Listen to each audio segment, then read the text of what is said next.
போன மாதம் போட்டு லைட் வந்து 10 லைட் போட்டிருந்தாரு. அடுத்த லைட் எரியா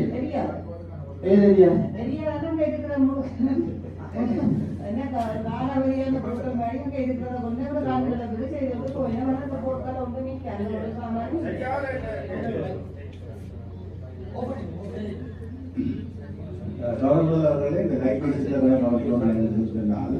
எல்லாம் புதுசா போடுவோம் எத்தனையோ லைட்கள் இருக்கிறது திருத்தோம். ஆனா திருத்துறது வந்து திருத்துறது விளையாட்டு சொன்னா பயங்கரம் இருக்கும். ஏதாவது 3 இடத்துல 2 எரியுது. அதுகளெல்லாம் புதிய லைட்டுக்கு உங்களோட காசெல்லாம் குறைச்சி விடுறதா? நீங்கள் ஒதுக்கி விடுவோம். வட்டாரத்துக்கு எது தேவை என்பதோ அந்த வட்டாரத்திலே உறுப்பினர்கள் முடிவு செய்து திருத்தத்துக்கு கூட வேணுமா புதுசுக்கு கூட வேணுமா இல்ல. ஆனா நீங்க அப்படி சொல்றீங்க. அங்க கேபிட்டல் வைக்கலாம்னு சொல்லி சொல்றீங்க. அதை நீங்க கிளியர் பண்ணி விடுங்க. உங்களோட உத்தரவுமே நானும் இருக்கிற வரைக்கும்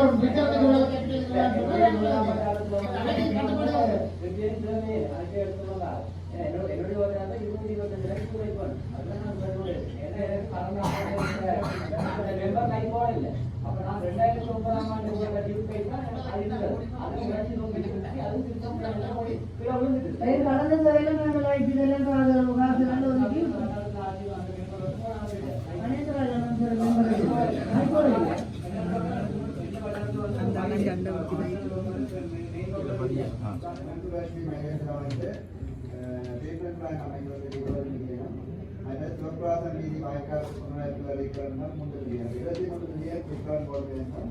கேபிட்டல் 30 மில்லியன் மொத்தமாக 32 மில்லியன் மாற்றக்கூடிய இருக்கு. அப்போ இதை திக்கரண்டு ஒதுக்கணும் சொன்னால் 32 மில்லியன் எவ்வளவு திக்கரண்டு ஒதுக்கணும் திருத்தத்துக்கு எவ்வளவு வேணும் புதுசாக எவ்வளோன்னு சொன்னால் 27 வட்டாரத்துக்கு ஒதுக்கி மிச்சம் 32 33 இந்த 5 மில்லியனையும் 5 மில்லியன்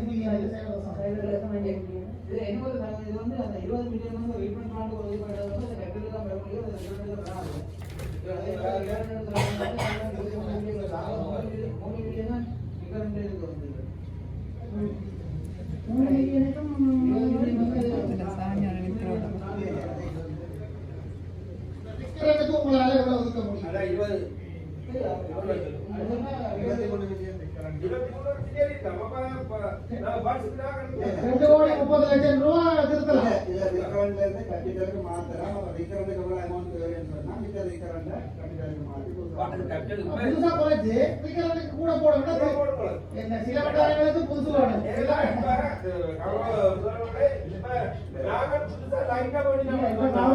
புது லைட் போடுறாங்க. அதே மாதிரி தங்களை ஒதுக்கீடு கொடுக்கலாம்.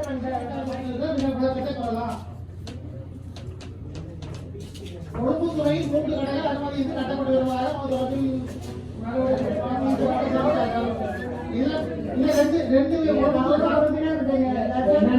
அவரே இல்ல ஆனா வட்டார உறுப்பினர்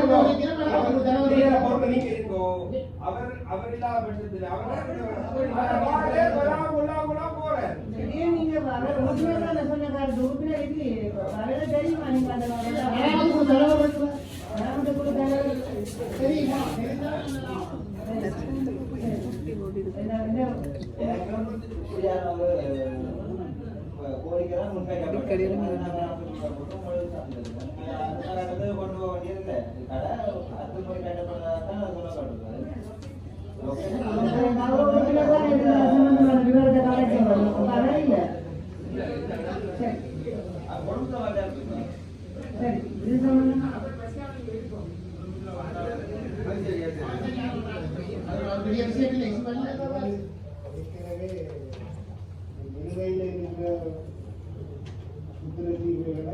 மாகாணத்துறை செய்தி கடந்த 4 ஆண்டுகளாக காலங்கடந்த முக்கிய தீர்வுகளை மாகாணத்துறை செய்தி நிர்வாக நிதியை ஒதுக்குவதற்காக ஒரு முன்மொழிவுகளை கொடுத்து அதற்குரிய நிதியை செய்கிற ஏற்பாடுகளை தான் கொண்டு வருகிறது.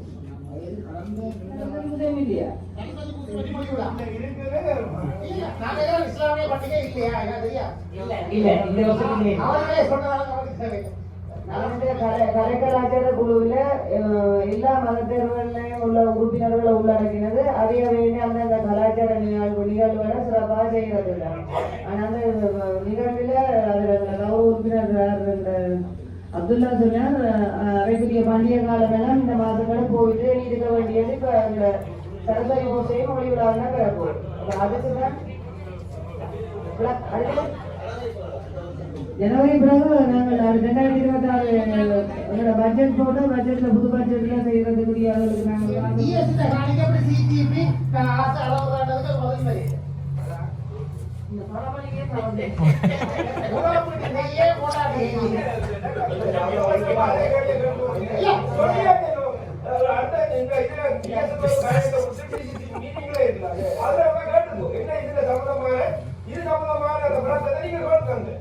ஜாபானத்தை சேர்ந்த பயனாளி வட்டார உறுப்பினர்கள் உறுப்பினர்கள் இது சம்பந்தமா நான் வினாவிய போது டிஎஸ் வந்து எனக்கு குறிப்பிட்ட ஒரு விஷயம், மாநகர சபைக்கும் இந்த அதிகாரம் இருக்கிறபடியா அந்த காணியை வந்து எங்களை கோர சொல்லியும் அதை அவை எழும்பாத பட்சத்தில் வந்து மாநகர சபையும் டிஎஸ் ஆபீஸும் சேர்ந்து ஒரு வழக்கு தாக்கல் பண்ணி அதை மீட்டெடுக்கலாம்னு சொல்லி எனக்கு இப்போ போன வந்தது. இதுல இல்லாத விஷயம் தான் நான் இதை நாங்கள் செய்வதற்கு ஒரு நாளைக்கு 500 ரூபாய் படி 38,000 ரூபாய் ஒவ்வொரு நாளும் ஒவ்வொரு நாளும் சரி ஒரு நாளைக்கு ஞாபகம் இதை நாங்க ஒரு கண்டன தீர்மானம்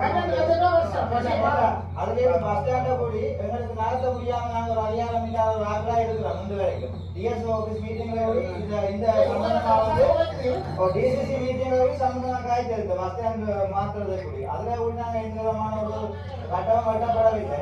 ஹலோ அவரை உறுப்பினர் நான் காய்ச்சி கொண்டு இருக்கேன். அப்ப பிறந்ததாங்க முக்கியமான விஷயம் கிடைக்க கொஞ்சம் கேளுப்போம் சண்டை கூட பிடிக்கிறாங்க. இது கட்டாயம் தேவையான விஷயம் எல்லாருக்கும். இந்த மாநகர சபையில இருக்கிற அந்த பிரைவேட் பஸ் ஸ்டாண்டுக்கு உங்களோட வெளி மாநிலத்துக்கு போற ஒரு பஸ்ஸை கூடி நாங்க நடத்த முடியாததுல அன்றைக்கு இருக்கிறோம். நாங்க வேற அதிகாரம் எப்படி காய்ச்சி வந்துருக்கிறோம். இந்த சபைக்கு நாங்கள் அந்த ஒரு கண்டன தீர்மானத்தை எடுத்து உடனடியாக நாங்கள் நடைமுறைப்படுத்தக்கூடிய ஒரு ஏற்பாடா இந்த சபையில மேற்கொள்ள வேண்டும் என்று கௌரவ முதல்வரை நாங்கள் கேட்டுக்கொண்டு அது சம்பந்தமா அடுத்ததாக அந்த காணியை நாங்கள் எப்படி கையகப்படுத்துறேன்னு சொல்லி அதே அதிகாரத்துக்கு ஏற்ப கொண்டு நாங்கள் எங்களை நிதியமனை போட்டு நாங்கள் சேவையை வழங்கி கொண்டு இருக்கிறார். அன்று அந்த கடையில இந்த வருமானத்தை கூட உடனடியாக நாங்கள் மாற்றி எடுக்கிறதுக்கு இந்த சபை தீர்மானிக்க கொண்டு வந்து நான் இந்த இதை எடுத்துக்கொண்டேன். மயூரன் சொன்ன மாதிரி ஒன்று கண்டன தீர்மானம் எடுத்து அடுத்த உரிய அதிகாரிகள் போன்ற கண்டன சம்பந்தமான நடவடிக்கைகளை துரிதமாக செய்யும். யாழ்ப்பாண மத்திய பஸ் நிலையம் அமைந்துள்ள அரச காணியை யாழ்ப்பாண மாநகர சபைக்கு வழங்க வேண்டும் என யாழ்ப்பாண பிரதேச செயலரை கோரும் பிரேரணையை நான் இந்த உயர் சபையிலே முன்மொழிகிறேன். என்னுடைய வட்டாரனுடைய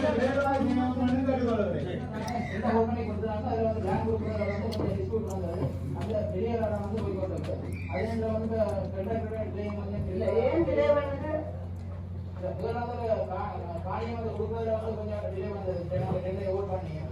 ஏன் என்ன பிரச்சனை?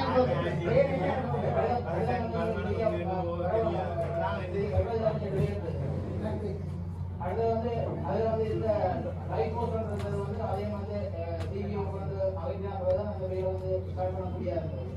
அடுத்து வந்து இப்போ வந்து கடைசியில் வந்து ரிப்பேர் நடந்து அதுல வந்து நாங்கள் டிஎஸ் இந்த காணிக்கு சிபிபி என்ற சட்டவிரோத காப்பாய்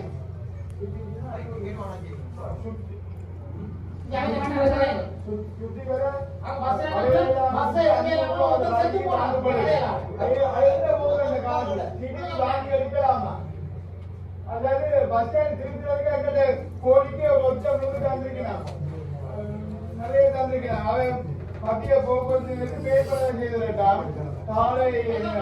சாலைக்கு உறுப்பினராக விண்ணப்பம் ஒவ்வொரு விழாக்கும் போட்டு தரட்டுமா, காவேரி வீதியாக அமைச்சு தரட்டுமா, வாய்க்கால் வடிகால் அமைப்பு செய்து தரட்டுமா, வர்ணம் பூசி தரட்டுமா, ஊர் காட்டி பலகை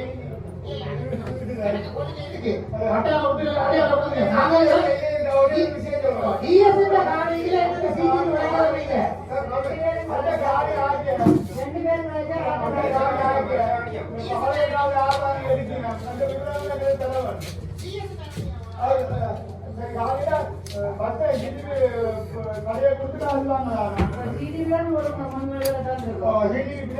விதானே இருந்த ஜிஎஸ் பணத்தை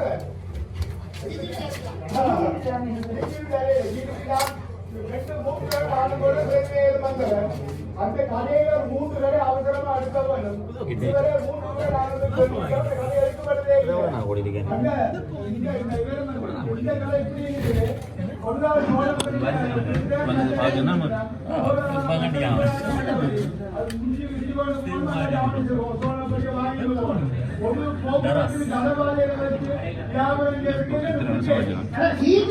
வியாபாரம் கொடுத்தது 2வது வருஷம். சிடிவிக்கு கொடுக்குற அனுகதை இருக்கா, அனுமதி இருக்கா? எல்லாத்துக்கும் வேகாதப்போ அந்த டிவி கோட்டை தூக்கிட்டு வரீங்க, இதே விட்டு இருக்கிறோம். எங்களை செய்யாத உடையாம இருக்கிறோம். ஒரு டிக்கெட் உடையாம இருக்குது. எங்களுக்கு வருமானம் இல்லை. சிடிவி மாதம் புள்ளிய 5 லட்சம் சட்ட ரீதியில உழைச்சு ஏற்பட்டு இருக்குங்க. டிசி நல்ல ஜாம்பான டிசிசி மீட்டிங் நீங்க போயில்லையா?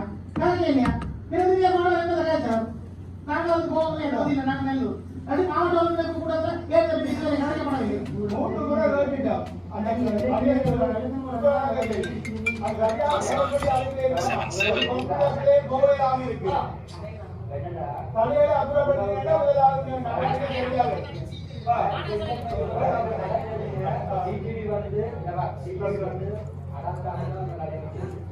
அவ்வளோ கடையும் அவ்வளோ கடைக்குரிய வருமானங்கள் உண்மையிலே மாநகராட்சி மன்றத்தில் வேலை வரும்.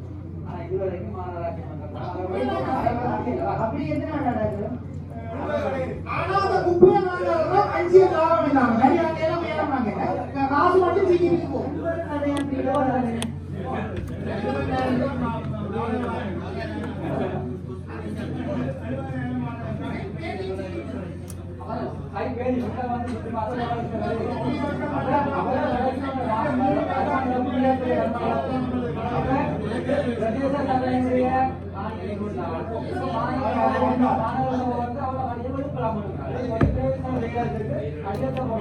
நீங்க அனுமதி எடுத்து போட்டு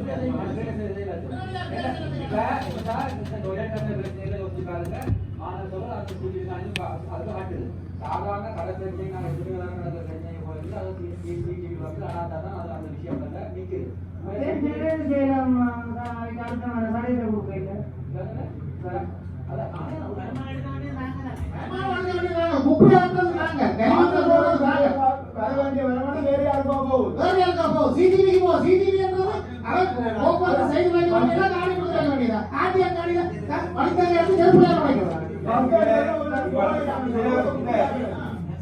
இதுல வந்து அது வந்து நாங்களே வருமானப்படுத்தலாது.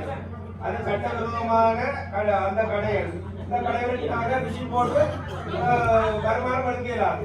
சட்டவிரோதமான போடப்பட்ட கடை அதுக்கு நாங்க மிஷின் போட்டு வருமானம் எடுக்கலாது. அந்த மிஷின் போட்டு எடுக்கலாது. அப்ப அதுல நீங்க விட்டு தீர்மானம் சொன்னா இதுக்கு முன்னாடி சபையில தீர்மானம் எடுக்கப்பட்டது. அது சரியான முடிவுகள் எட்டப்படையில. அப்ப இது சம்பந்தமா நாங்கள் உடனே முடிவு எடுக்கிறாரு. பரிசீலிச்சு போட்டு இதுக்குரிய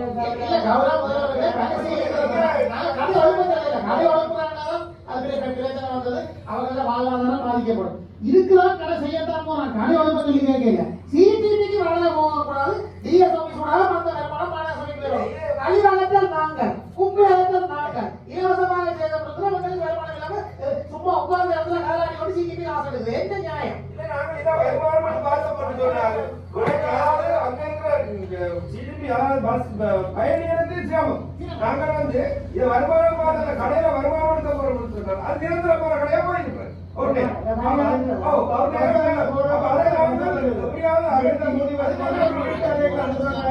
அதுதான் நீங்கள் அகற்ற முடியாது. அகற்ற முடியாதுன்றதுல வேற, அகற்றுவது ஒரு காலத்துல சிசிடிவி போனா அவங்க போயிடுவாங்க. ஆனா இப்பொழுது நாங்களே அவர்களுக்கு இலவச சேவை வழங்கி கொண்டிருக்கிறோம்னா வேண்டி கேலி அகற்றுவது நாங்கள், குப்பை அகற்றுவது நாங்கள், வருமானம் சிசிடிவிக்கு எங்களுக்கு 6 நாள் போய் அதுல டிக்கெட் போட்டு எங்களுக்கு மாநகர சபைக்கு வருமானத்தை இழப்பு ஏற்படுது. காசுல டீக்கு காசுல சாப்பாடு காசுல ஏன் நாங்கள் இந்த காசை விட்டு கொண்டிருக்கிறோம். இதுல உங்களுக்கு வருமான இழப்பு கணக்கு கூட நிகழ்ந்து கொண்டிருக்கிறது புலப்பட இல்லையா? ஊதி மாத இழப்பாங்க, இழந்த மாத இழப்பாங்க இல்லையா? இது சம்பந்தமா பிரதம கணக்காளர் பிரதம பொறியியலாளர் சொல்லுங்க. என்ன முழுமையிலே மாநகர சபையாக நாங்கள் செய்யலாம். வருமானம் எடுக்கிறது சிடிவிக்கு இதுல வந்து நாங்க புத்தகம் வந்து உள்ளுக்க கூட்டி வைக்கிறதால நாங்க வந்து கூட்டி எடுத்து ஒரு வேலையை தான் செய்யறோம். ஊற்றுறதுல அவசியம் இல்லை. என்னதுல போய் எடுக்கிறோம்? வாகனத்துக்கு எரிபொருள் எல்லாம் நாங்கள் தானே கொடுக்குறோம். நீங்க சொன்னாங்க நீங்க இதுல தீர்மானம் எடுத்து நாங்க அதை இம்ப்ளிமெண்ட் பண்ணலாம். இப்ப நீங்க கழிவுகள் நாங்க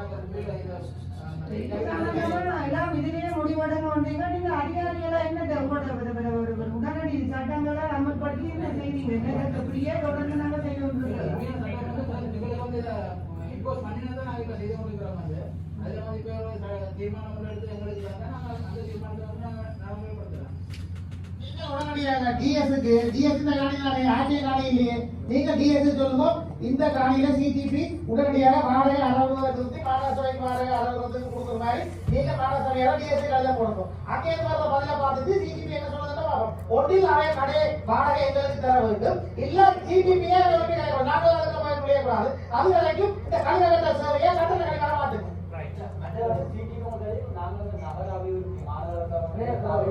ஒரு நிமிஷம் பொறியியலாளர் நாங்கள் கழிவகத்தில் அந்த சேவையை நாங்கள் உடனடியாக கழிவுகள் கொண்டாங்க எங்களுக்கு லாபம் இருந்தாங்க. அது செய்யலாம். அது அதே ஒரு தீர்மானம் அதே ஒரு அதே மாதிரி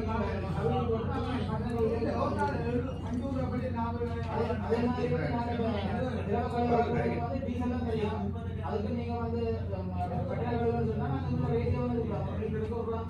50 விஷயம் வந்து நாங்க எடுக்கலாம். அதை நாங்க எடுத்து செய்யலாம். வந்து அதை தீர்மானம் எடுத்து நாங்க இம்ப்ரூவ்மெண்ட்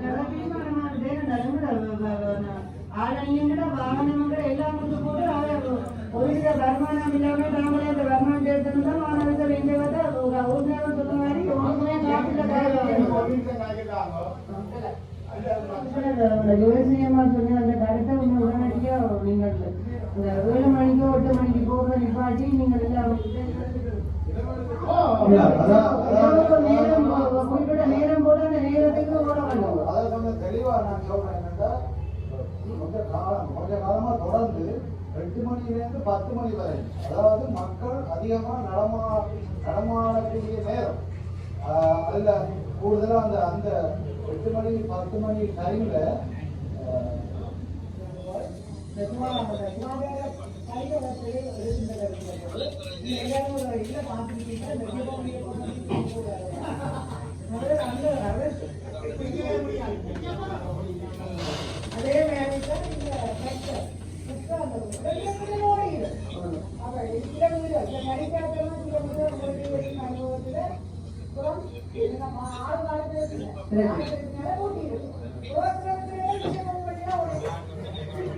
அதே அதே சொல்றேன். நீங்க ஓடிட்டீங்க வேண்டாம் சொல்ற விஷயம் என்னன்னா நாங்கள் வந்து காட்டினாங்க அதை கட்டல அதை கட்டுறதுல நீங்க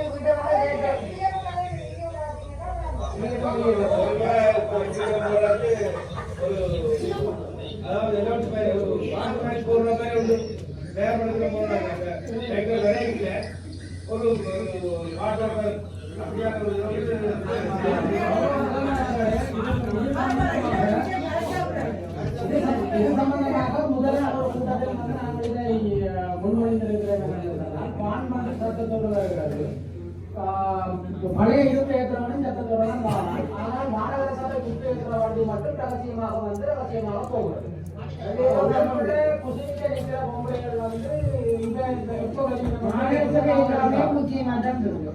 மாநகர சபை குப்பையேற்ற கழிவேற்ற வாகனங்கள் ஒரு சத்தத்தோடு வந்தால்தான் தூரசபைக்கு அவர்கள் வந்து வெளியாக தங்களை உபயோகம் கேட்டுக் கொண்டு இருக்கிறார். எப்போ வெளியிடமும் தெரியாமைக்கு எவ்வளவு நேரம் வந்து காத்துக் கொண்டிருக்கிறது. குடும்ப கல்விகளுக்கும் நீங்க சொல்ற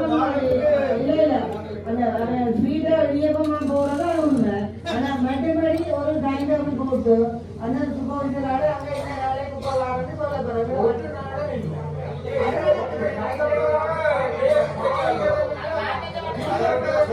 மியூசிக் வந்து போட்டு வச்சிருக்கிறான்.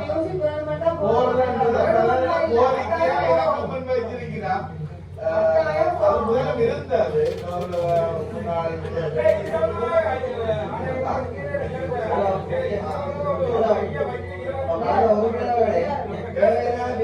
நினைக்கிறோம். ஏற்கனவே ஆணையாளர்கள் இந்த நடவடிக்கை எடுத்து அதுக்குரிய மியூசிக்கை போட்டு எல்லாம் ரெடி பண்ணிக்கொண்டு தேவையில்லாம உள்ள போகணும் பிரச்சனை இல்லை மாட போடுவோம்னு அதுல முடியும் பேச போய் டைம் இல்லை அதோட கழிவறை விஷயத்துல சில மாநகர சபைகள் வண்டியில நான் கண்ணால கண்டனா அந்த மதில் கட்டுமானத்துக்கு அனுமதிக்கு வருகின்ற போது சில பிரதேசங்கள் நீங்க சக்சஸ் ஆக்கலாம். ஆனா நாங்கள் இப்ப ஒரு வாளி நாங்க கொடுத்து நாங்கள் மக்கள்கிட்ட காசை வாங்குறதை விட அதையே 2 வாளியை வாங்கி வச்சா குப்பையில தரம் வச்சு தரட்டுக்கணும். அதை நீங்க செய்யுங்க.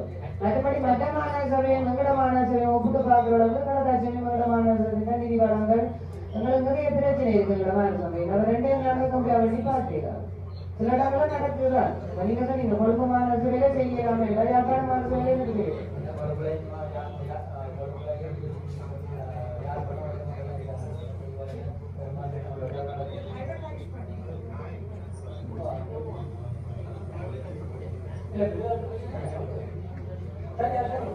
சரி ஓகே இதுல நாங்கள் கருத்து 2 கருத்துக்கள் சொல்லப்படும் என்னென்றால் சுகாதார குழு என்பது வந்து தற்போது இயங்காதுள்ள யாழ் போன்ற வைத்தியசாலை பராமரிப்புள்ள கோமியமான நிதியுள்ள நிலையத்தை யாழ் மாநகர சபையை கையெழுத்து வைத்தியசாலை நிர்வாகம் சம்மதம் தெரிவித்துள்ளதால் அதனை கையெழுத்து இயங்க வைக்க பிரதம பொறியியலாளர் செயல்படுது.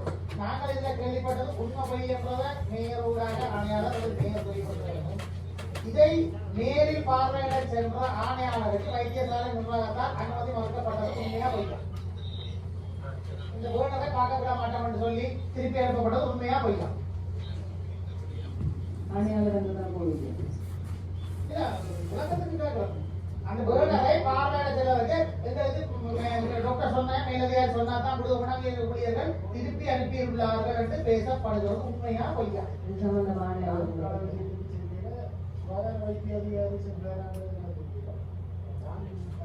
செய்யல அவர் போனாலும் தெரியல. அப்ப அது நல்ல விஷயம். அதே போல பொதுமக்கள் 4வது 3ஆம் பக்கத்துல 4வது பொதுமக்களிடம் தரம்பித்து பெற்றுக் கொள்வதற்கான வேலை திட்டம் தொடர்ந்து கலந்துரையாடப்பட்டது. அண்ணாமலை வடக்கு வட்டாரத்தில் கவர்னர் நிசாமின் அவரது வட்டாரத்தில் திண்ம கழிவுகள் தரம்பித்து வழங்கப்படுவதை உறுதிப்படுத்தும் விதமாக 3 நல வாளிகளை வீடுகள் தோறும் நிறுவி உப்பக்கூடிய கழிவுகள் உப்ப முடியாத கழிவுகள் உணவு கழிவுகள் தரம்பித்து வழங்கும் பொறிமுறையுடன் ஆரம்பித்து இணைத்திறனான சம்பந்தமாக இந்த வாளியை எந்த சபை நிதியில் கொடுப்பதா இந்த நல்லூர் ஆலய நல்லூர் திருவிழா முடிஞ்ச பிற்பாடு நான் நடந்த என்ன நல்லூர் ஆலய திருவிழா முடிஞ்ச பிற்பாடு வந்து முன்மாதிரியாக என்னுடைய வட்டாரத்தில் வந்து இந்த வாளிகளை நான் என்னுடைய வட்டார அவர்களுக்கு இது வந்து சபை நிதியில் என்னுடைய நான் நிறுவனம் ஆகியிருக்கேன், தனியார் ரத்தோட ஆகியிருக்கேன். அது மூலமாக அதனில் அந்த மக்களை வந்து என்ன செய்யிருக்கேன்னு சொன்னால் அந்த மக்களுக்கு நான் வந்து சொல்லியிருக்கோம் பிரச்சாரத்தை மேற்கொண்டு வரேன். நீங்கள் காசு கொடுத்து சில வாளிகளை வந்து வேண்டுவான் மட்டும் சொல்லியிருக்கேன்.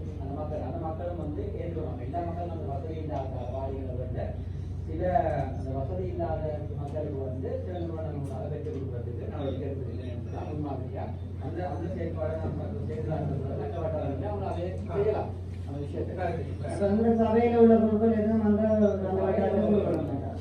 இதுல வந்து ஒரு இடத்துல இருக்குது. ஒவ்வொரு வீடுகளுக்கும் நாங்க மாநகர சபையே அது கொடுக்க வேண்டும் என்ற ஒரு சின்ன ஒரு இது இருக்குது. ஏன்னா கொடுத்தா அந்த கழிவுகளை நாங்க பண்ணுறதுக்குரிய இது இருக்குது.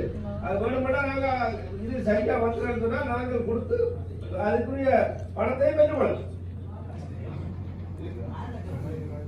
பொறுப்பாளர்கள் சொல்லலாம். யார் தெரிந்தவர்கள் அறிந்தவர்கள் வாகன பகுதிக்கு பொறுப்பானவரா வந்து சொல்லலாம். சுகாதார குழு தேவை உங்களோட கேள்விக்கு பதில் எங்கள்கிட்ட இருக்கிற கழிவுவாசம் வந்து 3 தான் வேலையிலே இருக்குது.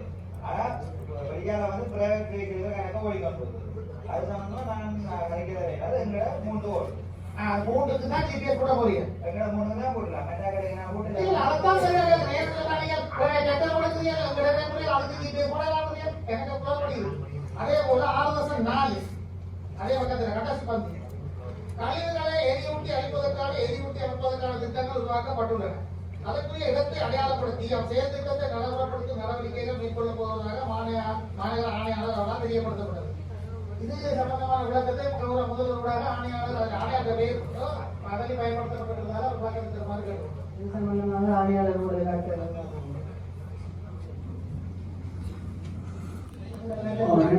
ரிக்வெஸ்ட் கொடுத்தா தான் அந்த டிசிசி மீட்டிங்ல அப்ரூவ் ஆகி கொடுக்குறேன்னு சொல்லி நாம தீர்மானம் எடுத்து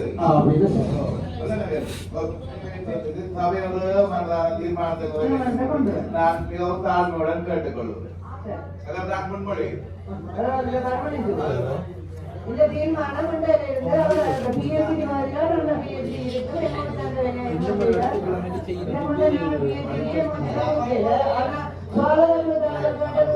முன்மொழிந்து வழிமொழியப்பட்டபடியாக ஆரணி கிடைக்கும் வர இதை நாங்கள் பொறுமையாக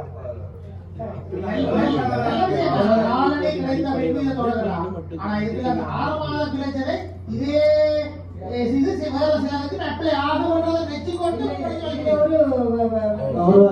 காலனி தேவை என்று சொல்லி ஒரு நிமிஷம்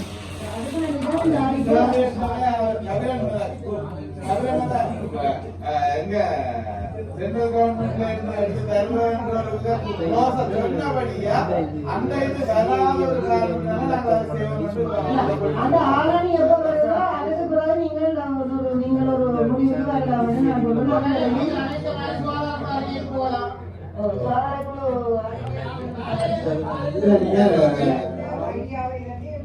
நான் செய்ய முடியாமல் போனது எந்த என்ன பண்ணாங்கன்னா அது இன்ஜினியரோட இருக்கிறது அப்ப நீங்க நாங்கள் எதையும் சொல்லி செய்விக்கலாம் அவரோட கண்காணிக்கிறது போய் வேலையில செய்யலாம். ஏற்கனவே எமோஜி ஆபீஸ் பகுதியில் நாங்கள் எதை கேட்டாலும் அங்கே அவையிலும் தங்களுக்கு அது இல்லை இது இல்லைன்ற ஒரு குற்றச்சாட்டு தான் வைக்கணும். இந்த பிஎஸ்சி பகுதியை நாங்கள் என்ன செய்ய போறீங்க? வளர்ந்த மாதத்துக்கு அங்க கொடுக்குறோம் இங்க கொடுக்குறோம் எல்லாத்தையும் கொடுத்துட்டு முதல்ல நினைப்பீங்க ஆளாகவே அவையனத்துக்கு போய் திரும்ப வந்து நிற்பீங்க. ரெண்டு ஒரு முடிவு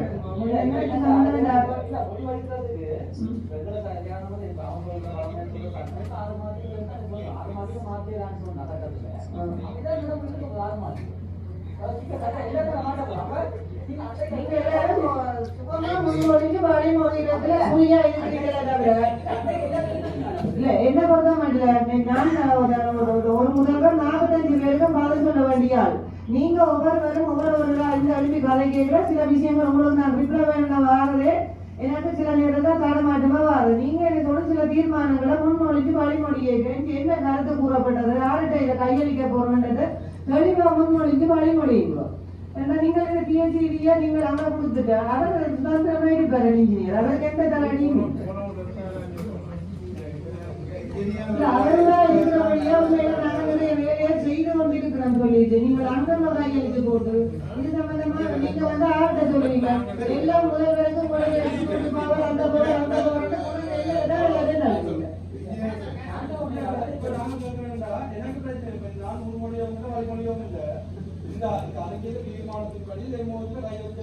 இல்லை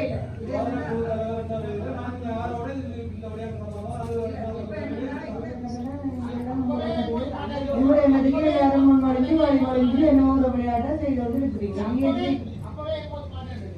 எமோஜி மாட்டேன் இது நடைமுறைக்கு சாத்தியமாக எமோஜியோட இருக்கா சொப்பன சுந்தரி யார் வச்சிருக்கிறோம்?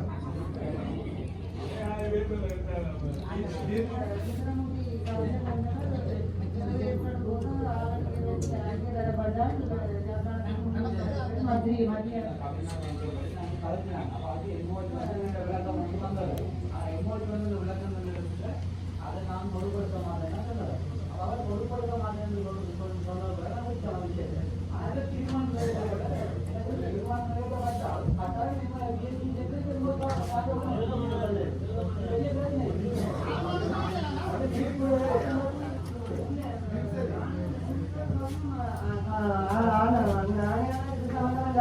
கவனம் எடுக்கும். ஒரு தீர்மானம் எடுத்தால் 6 மாதங்கள்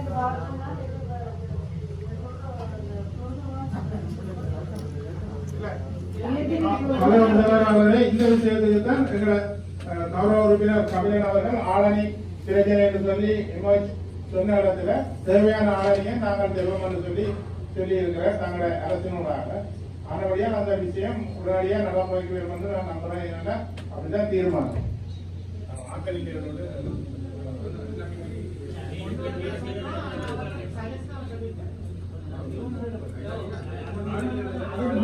டிஸ்கஸ் பண்ணது அவர் சொன்னது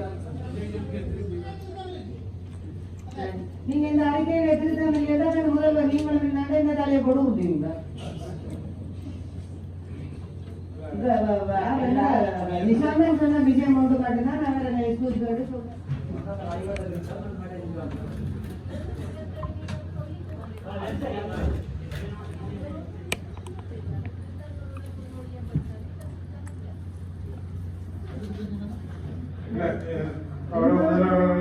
அதுல கௌரவ உறுப்பினர்கள் இந்த ஒரு பிரிவு மட்டும்தான் ரெஜிஸ்டர் சொன்னேன்